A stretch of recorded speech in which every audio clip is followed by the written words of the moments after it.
Hey, welcome to St. Auto. Let's go up to the barn garage and see what Victor's into today. So this is a 2010 Prius. And the big problem here was, number one, the coffee was only halfway full. The heater is blowing air out of every one of the vents, but it was only blowing heat out of this one vent on the left side of the driver's side. There was air coming out the middle, but it was not hot. Air coming out this vent was not hot. So if you're having a problem similar to this, stay tuned, because you will find out what happened and how we fixed it. What happened here was, you'll notice everything looks kind of clean. That's because I was doing a head gasket job on this. I had previously put a new water pump on it, so I knew it had a new water pump, brand new head gasket, and also a brand new air conditioner compressor, because it was summertime and it'd been hot and the air wasn't working right. Got all that working right, and it came out all the correct vents and everything. It wasn't until wintertime came along we noticed this problem with the heater. There's no codes, and if you want to see how to do the climate control codes, I have a video on that in our Prius repair playlist with lots of other Prius repairs. And because of all the other work that's been done to this vehicle, we'd already eliminated all the usual suspects other than maybe stopped up heater core. But not wanting to pull the dash all apart again, and I say again because we also have videos of changing the blend door actuators, which are behind here, two of them here and another one over here, which at that point we did have climate control codes, and that eliminated the climate control codes. Also had a lot of the duct work out because I was cleaning it, because there had been rats and mice making nests in there, and they were getting in and out under here. And this, of course, doesn't stop anything because they just go around. You can see my other video where I put a metal screen back there to stop them from getting in the dash again. That is also in the Prius repair playlist. Now back to what we did about the heater core. I did not end up having to pull out and replace the heater core, but I did end up having to take all this off, and there's another tray underneath this. And all that had to come out because you see the heater hoses go way back here and up against the firewall over there. And in my last video, right before this video, I had it all apart and I showed you how I did it, how I back flushed that heater core.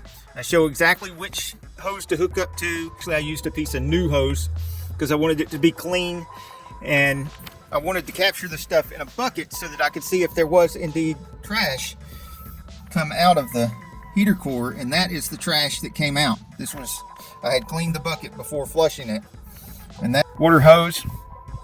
But I'm not recommending you do anything that I do in these videos, because you could end up hurt, bruised, and bleeding just like me. And we wouldn't want that, would we?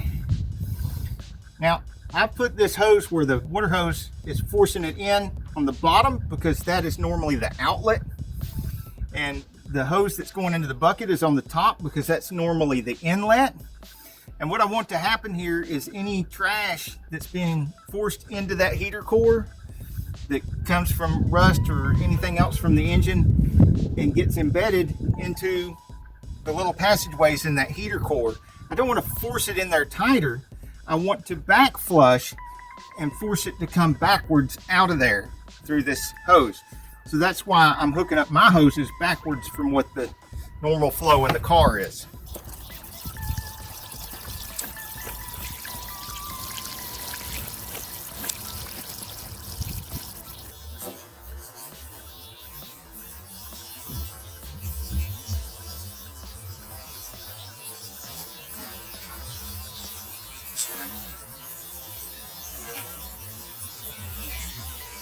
And sure enough, first day after doing that, cranked up the car in the morning, and as soon as the engine heated up, which only took like 2 minutes, we had heat not only coming out here, but here and here and there. And then of course it was a nice cold morning, so I had to turn the defrost on to defrost the front windshield, and it worked, because the defrost wasn't working before. We had no defrost at all.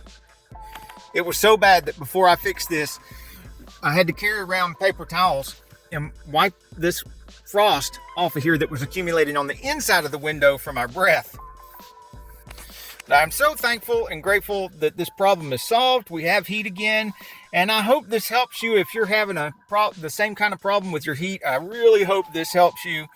And I mostly hope that it prevents you from having to tear the dash out and replace the heater core, because that's not something I wish on anybody.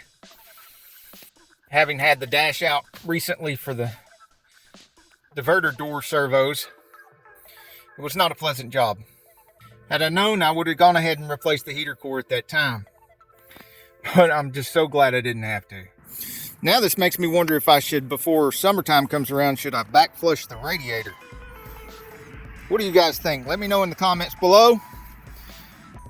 Till the next video, this is Victor Sane wishing you insane success. Hey, if you like this video, we got a whole lot more. We got tool reviews, we've got repair videos, we've got show car videos, hot rods, mod rods, you name it. If it's got wheels on it and an engine, it's probably on this channel. So subscribe, like, and binge watch Sane Auto. Binge watch Sane Auto.